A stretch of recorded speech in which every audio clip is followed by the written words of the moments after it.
Capítulo 2. Eloís había decidido pasar en cama la mayor parte del domingo y Hilda le subió primero el desayuno ya muy tarde y después el almuerzo. Había cocinado el cordero con gran esmero y Eloís, después de servirse 2 porciones, comentó que no estaba del todo mal. Ahora se encontraba sentada en la cama y parecía dispuesta a conversar. Me alegra mucho que hayas pasado una buena noche, dijo Hilda. Debes haber estado muy cansada para poder dormir tantas horas. Eloís rió de buena gana. No fue precisamente que estuviera cansada, sino que acostumbro tomar una gran cantidad de láudano. Hilda se mostró horrorizada. ¿Láudano?, exclamó. Sabes que mamá siempre se disgustaba cuando el doctor sugería que papá tomara una cucharada por las noches a pesar de que lo molestaba tanto su reumatismo. Yo no podría dormir sin el láudano. Hilda dirigió a su hermana una mirada de desaprobación y Eloís explicó. Es muy fácil para ti criticar, pero si estuvieras bailando hasta las 3 o 4 de la mañana sin dejar de beber champaña, verías que era imposible conciliar el sueño cuando por fin una se va a la cama. Hilda no pudo menos que pensar que a ella le hubiera gustado disfrutar de la experiencia de bailar hasta la madrugada, pero creía que era importante que Eloís comprendiera que el láudano era malo para ella. Estoy segura de que podrías dormir si bebieras un poco de leche tibia. Mamá siempre decía que la leche con miel era... Oh, deja de sermonearme. La interrumpió Eloís. Quiero hablarte del éxito que logré en el baile que dio la duquesa de Bedford. Todos dijeron que me veía sensacional y fue después de esa ocasión que el marqués empezó a fijarse en mí. De nuevo estaba hablando acerca del marqués y Hilda no deseaba interrumpirla. Le parecía fascinante escuchar las descripciones de Eloís acerca de los bailes a que solía asistir y los cumplidos que le dedicaban y oírla hablar de los vestidos que lucía, cada uno de los cuales costaba más dinero de lo que ella gastaba para vivir durante un año.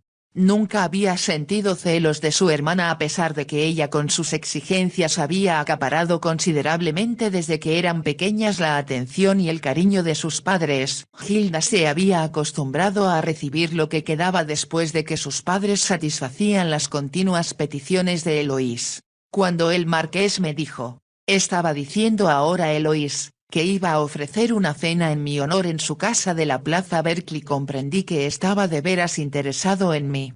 ¿Y esa era la fiesta a la que no asististe anoche? Eloís asintió con la cabeza. ¿Y no lo enfurecerá eso? Lo hará sentirse celoso, contestó Eloís. Se sentirá seguro de que estoy haciendo algo que considero más divertido y atractivo que cenar con él. La sola idea va a sacudirlo, te lo aseguro. Hilda pensó que su hermana estaba demostrando muy mala educación al huir en el último momento y sin previo aviso de una fiesta que se ofrecía en su honor, pero se abstuvo de decírselo. El problema con el marqués, continuó Eloís, es que está muy echado a perder. Tiene todo cuanto desea en el mundo y según lo que he oído ninguna mujer le ha negado nunca sus favores ni nada que él le haya pedido. Hilda se mostró muy sorprendida y se preguntó qué querría decir su hermana con exactitud, pero antes que pudiera inquirir al respecto Eloís continuó diciendo. Pensando bien las cosas decidí que lo único que haría que el marqués me considerara en serio era que me mostrara poco deseosa de estar con él en lugar de presionarlo como han hecho las demás mujeres. Eloís rió antes de añadir. Por supuesto que yo estoy haciendo lo mismo que ellas. Estoy decidida a pescarlo y no voy a permitir que se me escape. ¿Y qué vas a hacer cuando lo pesques? Seré la marquesa de Staverton y todas mis preocupaciones habrán terminado. Hilda sonrió. ¿Tienes de verdad alguna preocupación? A mí no me lo parece. Claro que las tengo. Ya te he dicho que tengo que casarme. Como bien sabes, cumpliré 20 años el próximo julio. La mayor parte de las chicas que fueron debutantes al mismo tiempo que yo ya han encontrado marido. Eloís frunció el ceño al proseguir.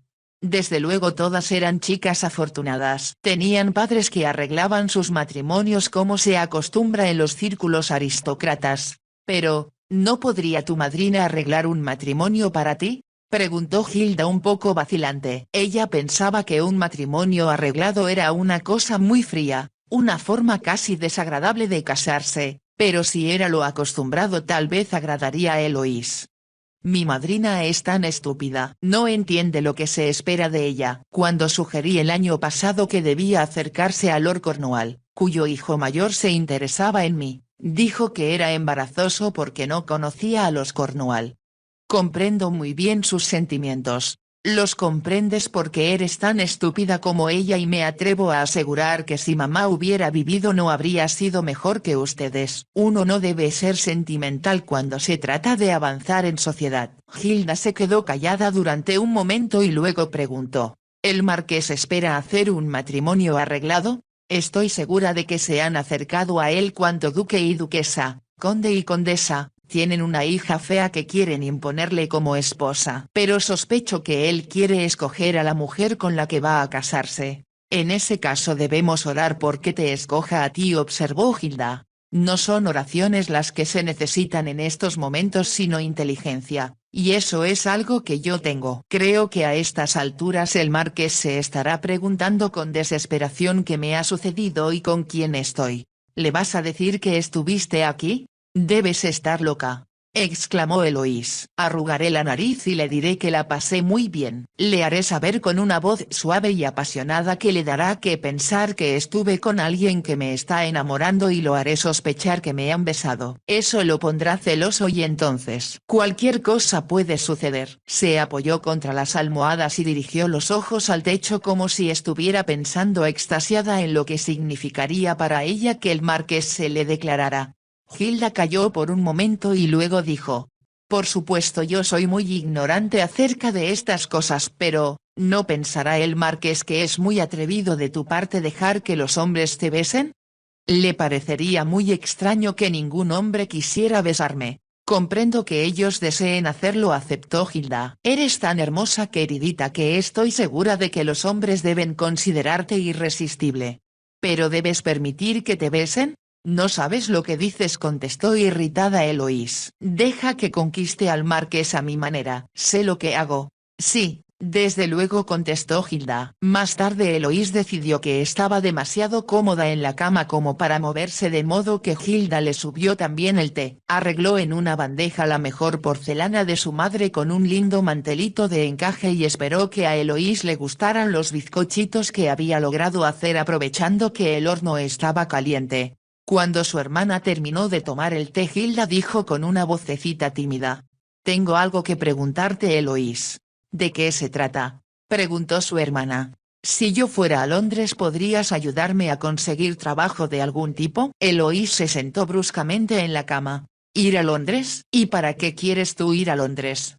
He estado pensando las cosas. No puedo quedarme en esta casa a menos que gane dinero de algún modo, pero no se me ocurre qué puedo hacer aquí. ¿Y qué esperas hacer en Londres? Hilda se sintió incómoda pues los ojos de Eloís al mirarla eran hostiles y agresivos. Pensé que tal vez podría dar lecciones a los niños o quizá cuidarlos. ¿Quieres decir que deseas trabajar como institutriz?, preguntó Eloís horrorizada. Bueno, algo así. ¿Cómo crees que me sentiría yo al tener una hermana que fuera poco más que una sirvienta? ¿Cómo puedes sugerir algo tan abominable? Lo siento, contestó Hilda, no pensé que eso te alterara. Por supuesto que me altera, contestó Eloís con brusquedad. Soy una dama aristócrata y por supuesto jamás admitiría ante nadie que mi hogar es una vieja casa solariega que se está cayendo de vieja o que mi padre nunca tuvo más dinero que el que ganó como soldado.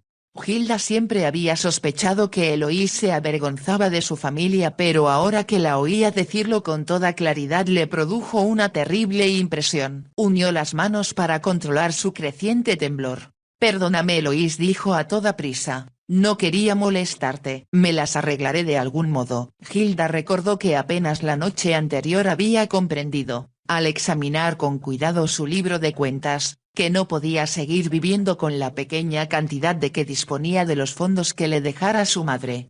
Si quieres enseñar a niños puedes hacerlo aquí, exclamó Eloís con dureza. Ya hay una maestra en la escuela del pueblo, contestó Hilda. Los niños pagan solo un penique y me temo que la pobre señorita Crew se moriría de hambre si no tuviera un poco de dinero propio. Se hizo de nuevo el silencio y luego Eloís añadió: ya te lo dije.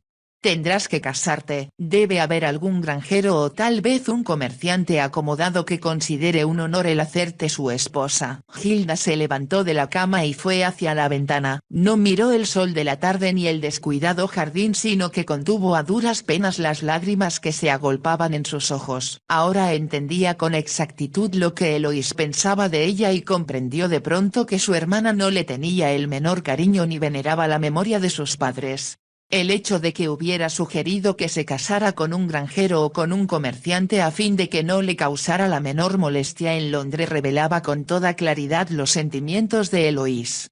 Su madre siempre se había sentido orgullosa de su noble origen y la familia de su padre había servido al país con lealtad, como soldados o marinos, por generaciones enteras.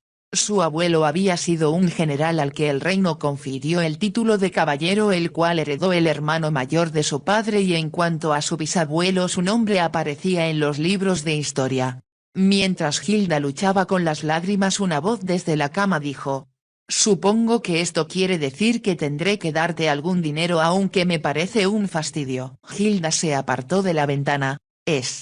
Está bien, Eloís dijo vacilante. Me las arreglaré de algún modo. Eloís sin embargo no la estaba escuchando. Se mostraba tan enfadada y desagradable que su expresión arruinaba su belleza y por un momento Hilda la recordó cuando era niña y no podía obtener lo que quería.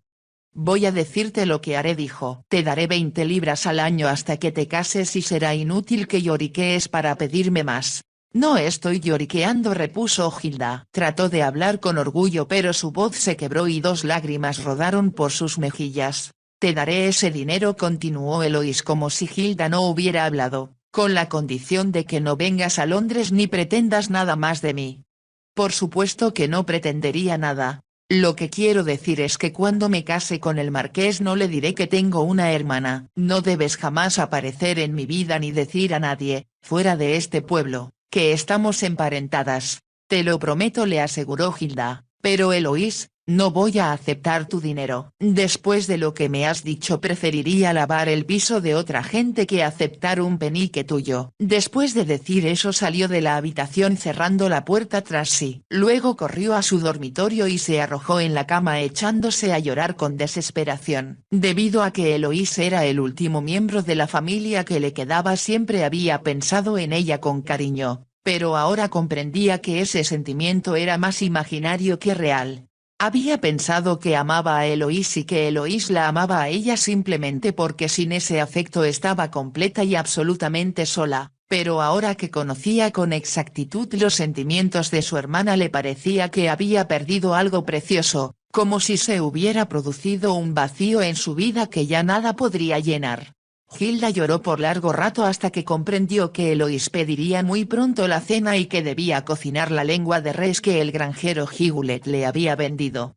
No le cobraré mucho por ella, señorita Hilda, le había dicho, y será una buena comida para ustedes dos. Hilda le dio las gracias y ahora recordó que había dicho al granjero que tenía una visita y se alegró de no haber explicado que se trataba de su hermana. Hilda había llegado con mucha prisa para comprar el cordero y los huevos, de modo que no se detuvo a conversar y se limitó a agregar la lengua que el granjero insistió en que comprara.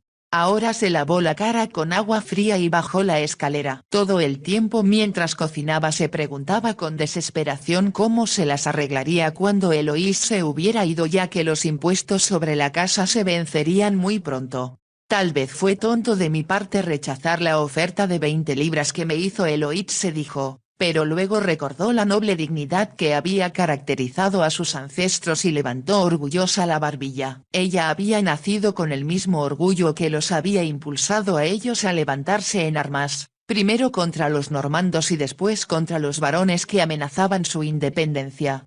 Me las ingeniaré para sobrevivir de algún modo, se dijo Hilda. Se sentía un poco turbada al subir la bandeja de Eloís, pero su hermana se limitó a decir al verla aparecer: no sé por qué tardaste tanto. Tuve que encender las velas yo misma. Lo siento, contestó Hilda, pero estaba preparando la cena. Espero que te guste. Yo también lo espero, contestó Eloís indiferente. Y también supongo que habrás tenido el buen sentido de subir esa botella de claret de la que hablabas el otro día.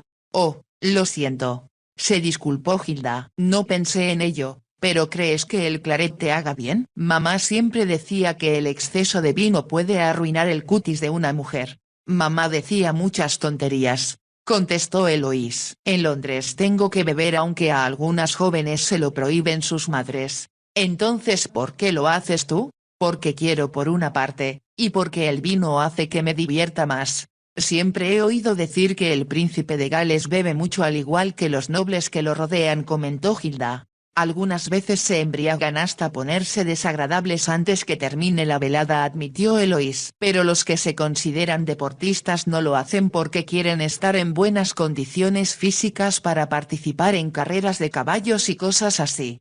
Siempre pensé que los verdaderos caballeros debían ser también buenos atletas, opinó Gilda. Vaya, eso es verdad en lo que se refiere al marqués, contestó Eloís volviendo a su tema favorito. Como es tan alto y fuerte tiene que controlar su peso a fin de estar en forma para las carreras de caballos con obstáculos, las cuales siempre gana. Y dicen que es el mejor esgrimista de todo el mundo social. ¿Lo has visto en alguna exhibición de esgrima? No, porque las damas casi nunca son invitadas a los gimnasios donde se practica esgrima. No es que eso me interese en realidad.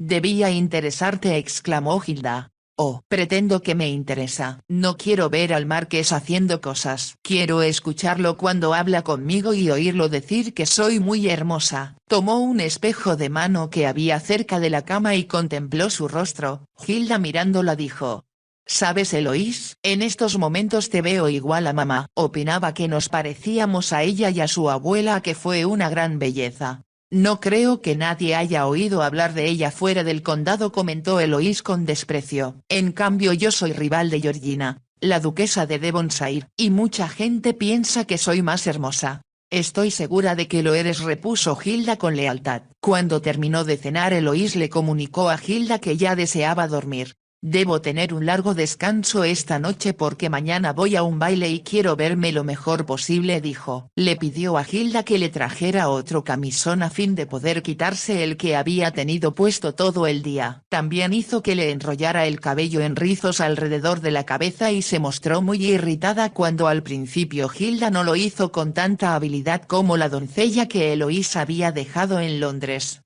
Lo siento, dijo Gilda. Estoy tratando de hacerlo tal como dices, pero no es una cosa que yo haya hecho antes. Eso es evidente a juzgar por la forma como traes el cabello. Eloís sin embargo reconoció que un experto peinador había dado clases a su doncella. Desde luego siempre que voy a un baile viene un peinador profesional a atenderme, declaró Eloís. Él siempre dice que yo lo hago ganar prestigio y que todas las damas nobles lo llaman porque quieren parecerse a mí. Gilda enrolló el último rizo dorado de Eloís. ¿Listo? ¿Quedó bien?, preguntó. No está mal, concedió Eloís, y Gilda, siguiendo sus instrucciones, le puso una cofia de delicado encaje en la cabeza para mantener los rizos en su lugar. Luego Eloís se untó el rostro con una loción que había comprado en la calle Bond. Está hecha de raíces de iris, explicó, y conserva la piel limpia y blanca. Es muy costosa. Siempre has tenido un hermoso cutis, contestó Gilda, y no creo que el iris ni ninguna otra cosa tenga nada que ver en el asunto. Eloís se echó a reír.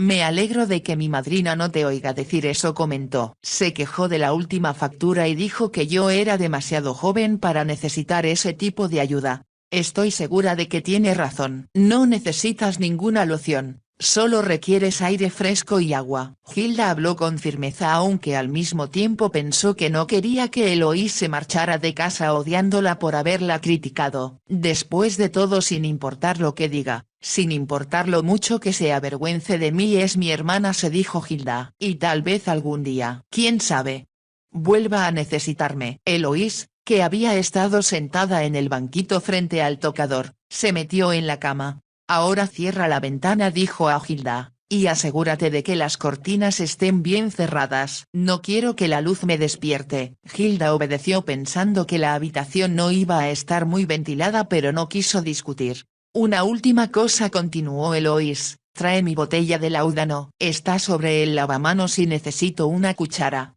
Oh, Eloís, no lo tomes, suplicó Gilda. Tengo toda la intención del mundo de dormir desde ahora hasta las 8 de la mañana y a esa hora debes despertarme para que esté lista cuando llegue el carruaje.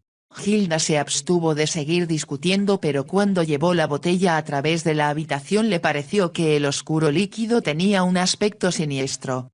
Eloís tomó 3 cucharadas. Entonces, cuando Hilda se disponía a llevarse el frasco, dijo: «Déjalo junto a la cama, algunas veces me cuesta trabajo dormirme y tomo otra cucharada». Hilda la complació y después apagó una a una las velas que había sobre la mesa cercana a la cama. «Si no necesitas nada más», dijo, «te traeré tu desayuno a las 8 en punto y prepararé tu baúl. Si estoy somnolienta, despiértame. Debo estar en Londres antes del almuerzo, ya que supongo que el marqués estará esperándome para verme. Por ti, espero que así sea». Hilda apagó las velas del tocador y caminó hacia la puerta. «Buenas noches, Eloís», dijo. «Ha sido muy agradable tenerte aquí y sin importar lo que sientas por mí siempre rezaré por ti pidiendo que logres todo lo que deseas de la vida».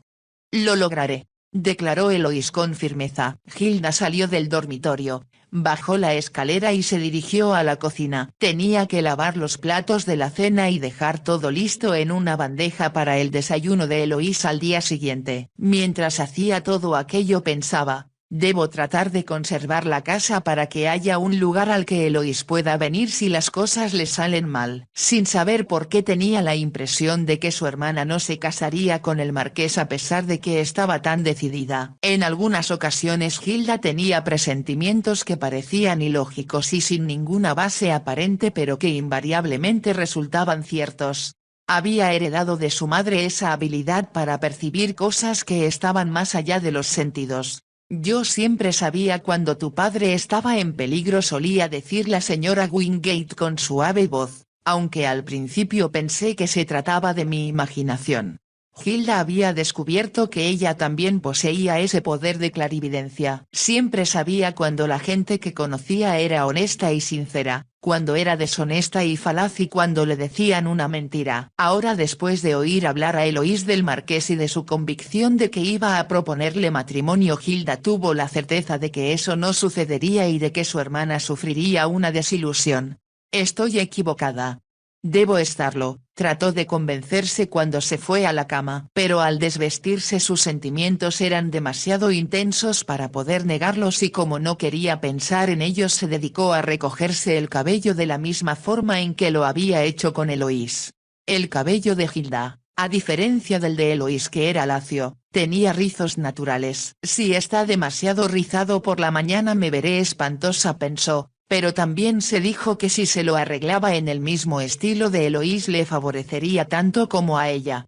Pensó en los hermosos vestidos que su hermana tenía y en el sombrero que había usado para viajar con sus pequeñas plumas de avestruz. «Quisiera poder probármelo», se dijo, pero comprendió que si le pedía a su hermana que le permitiera ponérselo por un momento ella se negaría. Eloís no había vuelto a hacer referencia a las 20 libras al año que Hilda había rechazado y de acuerdo con lo que había dicho era evidente que no volvería nunca y que deseaba olvidar que tenía una hermana. A Hilda le dolía, pero se dijo que tenía que ser sensata. Era inútil tratar de cambiar la manera de ser de la gente. Hilda despertó y se dio cuenta de que tenía tiempo de sobra para preparar el desayuno de Eloís. Se levantó, se vistió y bajó a limpiar la casa y a sacudir la sala. Esto último lo hacía siempre de cualquier modo. Dejaba las demás habitaciones a la señora Higoulet, pero prefería limpiar ella misma los pequeños adornos de porcelana que habían pertenecido a su madre. El fuego ardía brillante en la estufa cuando terminó la limpieza y pensó que sería una buena idea despertar a Eloís antes de preparar los huevos.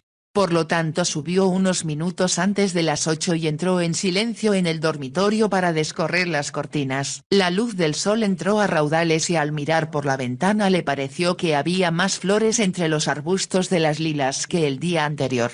Luego, al acercarse a la cama, encontró a Eloís, como supuso, profundamente dormida. Se quedó mirando a su hermana pensando en lo hermosa que era y en que dormida parecía mucho más joven que cuando estaba despierta. Ahora había una suave sonrisa en sus labios y su piel parecía casi transparente. «Eloís», dijo, pero no hubo respuesta alguna. Hilda repitió el nombre de su hermana y luego se inclinó para tocarle el hombro, pero Eloís no se movió. «Eloís, debes despertar», repitió Hilda. «Son las 8 en punto y sabes bien que tienes que darte prisa para llegar a Londres. El marqués te espera». Hilda pensó que eso la despertaría, pero como su hermana seguía sin moverse, tocó la mano que Eloís tenía encima de las sábanas y al hacerlo dio un salto. La piel de Eloís estaba fría como el mármol. Hilda miró la botella de láudano que se encontraba junto a la cama. No estaba en la misma posición en que ella la había dejado la noche anterior y la cuchara que había enjuagado después que su hermana la usó había sido utilizada de nuevo. Hilda asustada sostuvo la mano de Eloís entre las suyas y la frotó diciendo al mismo tiempo: «Despierta, Eloís, despierta». Tampoco obtuvo respuesta alguna y la mano de Eloís continuaba sintiéndose muy fría. Tan fría como la muerte, pensó Hilda. Desesperada puso las dos manos en los hombros de su hermana y la sacudió con fuerza. La cabeza de Eloís cayó hacia adelante como si fuera una muñeca de trapo. A Hilda le tomó varios minutos aceptar la verdad. No había la menor duda. Eloís estaba muerta. Debido a que su madre visitaba con frecuencia a los enfermos del pueblo y ella la acompañaba, Hilda había visto a muchos muertos y después que palpó el corazón y el pulso de Eloís y no obtuvo respuesta, se preguntó angustiada qué debía hacer. No había médico en la aldea. Tendría que enviar a alguien al pueblo más cercano que estaba a 8 kilómetros de distancia, donde un joven se había hecho cargo del consultorio del viejo doctor a quien Hilda conocía desde niña. Eso significaba que tendría que pagársele y Hilda no pudo menos que pensar que sería un desperdicio de dinero, ya que no había nada que el doctor pudiera hacer o decir excepto que Eloís había muerto de una dosis excesiva de láudano. Lo que ella ya sabía. La señora Higulet era quien se encargaba de amortajar a los muertos en el pueblo, pero no volvería hasta la tarde. Tendré que esperar a que ella regrese, pensó Hilda, y entonces iré a decir al vicario lo sucedido. Pero en aquel momento recordó que el vicario estaba ausente y que no volvería hasta dentro de 3 semanas. Eso significaba que tendría que ir a buscar a un clérigo de otro pueblo para que realizara el servicio fúnebre. ¿Cómo pudo haber sucedido esto?, se preguntó Hilda, y también si podía haber hecho algo para evitarlo. Pensó de nuevo en lo hermosa y joven que era Eloís al morir. Era joven y sin embargo cuántas cosas hizo en su vida que yo no haré nunca, se dijo. Se preguntó si mucha gente en Londres lamentaría la muerte de su hermana o si la olvidarían pronto. Quizá alguna otra joven, tal vez más hermosa, ocuparía el lugar de Eloís en la admiración de los jóvenes aristócratas sin que ellos volvieran a recordar a aquella muchacha que había muerto antes de cumplir 20 años. El marqués tuvo la culpa, se dijo Hilda. Si le hubiera propuesto matrimonio ella no habría venido aquí. Se habría quedado en Londres y se habría sentido tan feliz de estar con él que no habría necesitado tomar láudano para dormir. Al pensar en el marqués, Hilda comprendió que tendría que avisarle a él y a la madrina de Eloís, Lady Neyland, que su hermana había muerto. Escribiré una carta, decidió, que podrá llevarse el carruaje cuando llegue. Se preguntó si no sería más correcto, puesto que Lady Neyland estaba ciega, ir en persona y decirle lo sucedido. Estoy segura de que mamá hubiera pensado que eso era lo adecuado, pensó Hilda, y si Lady Neyland tuviera la bondad de enviarme de vuelta en su carruaje estaría de regreso por la tarde. Entonces recordó que no tenía ropa adecuada para ir a Londres y aunque Lady Neyland no podría verla era posible que el marqués estuviera esperando en la casa. Si Eloís se sentía avergonzada de mí él seguramente se escandalizaría al advertir mi apariencia, pensó. Decidió que no le quedaba otro recurso que escribirle a Lady Neyland. Una doncella podría leerle la carta. Hilda caminó a través de la habitación y corrió las cortinas para dejar a Eloís en la oscuridad. Al hacerlo dirigió una última mirada a su hermana pensando que era muy cruel que hubiera muerto dejando atrás todo lo que era tan importante para ella. Era hermosa, era un éxito en sociedad y aunque no se hubiera casado con el marqués habría tenido la oportunidad de hacerlo con otro hombre rico. ¿Cómo pudo morir en este momento en particular y de una forma tan tonta? se preguntó Hilda. Estaba del todo segura de que Eloís no tenía intenciones de morir. Había tomado más láudano de la cuenta sin anticipar sus efectos. Mamá se habría alterado terriblemente, pensó Hilda, pero ahora Eloís estaba con sus padres. Soy la única que queda de la familia, dijo Hilda con voz alta, y tal vez, como creo que estoy condenada a morir de hambre, no pasará mucho tiempo sin que me reúna con ellos. Era un pensamiento amargo y dulce a la vez y se volvió de nuevo para correr la última cortina. Entonces de pronto se le ocurrió una idea, era tan sensacional, tan explosiva que se quedó inmóvil mirando hacia afuera de la ventana sin ver nada en realidad. Se preguntó cómo había podido siquiera pensar tal cosa. Y sin embargo la idea, insistente, continuaba ahí. De un modo insidioso en uno de sus momentos de clarividencia estuvo convencida de que algo podía hacerse aunque era difícil creer que podía llevarse a cabo con éxito. No, es una locura, es absurdo, imposible, exclamó. Sin embargo podía sentir cómo su cerebro estaba trabajando, cómo daba vueltas a la idea una y otra vez mirándola desde todos los ángulos posibles. Sin importar lo atrevido que parezca, es mejor que quedarme aquí a morir de hambre, se dijo. Después de unos momentos que a ella le parecieron inmensamente largos, se apartó de la ventana y se dirigió al espejo. Se sentó como Eloís lo había hecho en el banquito y miró su propia imagen. Como se había soltado ya los rizos que se enrolló la noche anterior, su cabello caía en pequeños bucles de forma muy similar a cómo le caía el cabello a su hermana sobre la frente.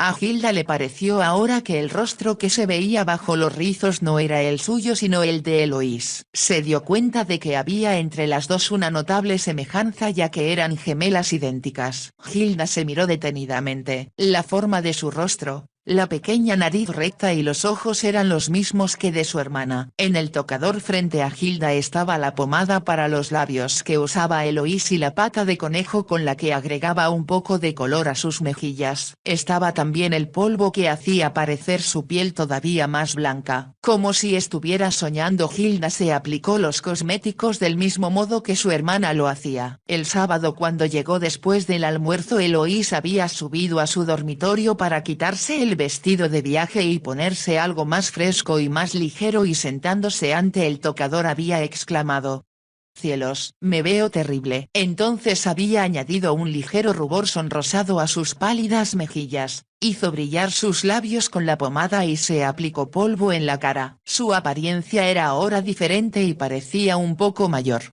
¿Todas las mujeres en Londres usan cosméticos?, había preguntado Hilda.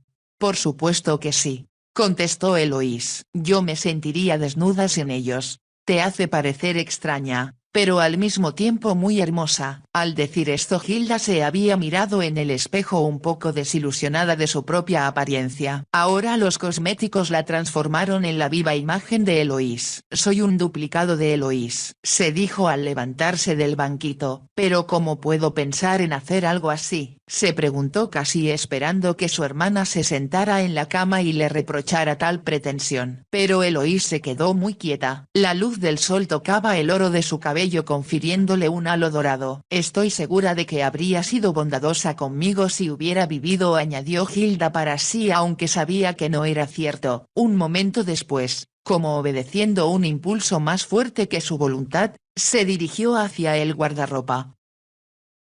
Media hora más tarde, Hilda empujó desde el dormitorio a lo alto de la escalera el baúl lleno de ropa de Eloís y luego regresó para recoger su sombrero, los guantes y su bolso de mano. Se dirigió hacia la cama y miró un momento a su hermana a la tenue luz que penetraba a través de las cortinas antes de ponerse de rodillas. Elevó una ferviente oración, pidiendo que Eloís encontrara la paz y la felicidad y que a ella misma se le perdonara lo que estaba haciendo si ello era pecado. Si solo pudieras decirme, mamá, pensó dirigiéndose a su madre, que lo que estoy haciendo está bien o mal, sería mucho más fácil para mí. Pero juro por todo lo que me es sagrado que si hago esto trataré de ser buena, amable y comprensiva con cuanta persona conozca. Suspiró y continuó para sí. No hay muchas personas a las que pueda ayudar aquí, pero tal vez si voy a Londres encontraré a alguien que necesite mi consuelo como tantas personas necesitaron el tuyo. Ayúdame mamá a ser como tú, y perdóname si no apruebas lo que estoy haciendo ahora. Cuando terminó su oración, Hilda enjugó las lágrimas de sus ojos y se inclinó para besar la helada mejilla de Eloís. Adiós queridita, murmuró, y que Dios te acoja en su seno. Recogiendo las cosas que había puesto a un lado mientras oraba, Hilda salió del dormitorio y cerró la puerta con suavidad tras ella.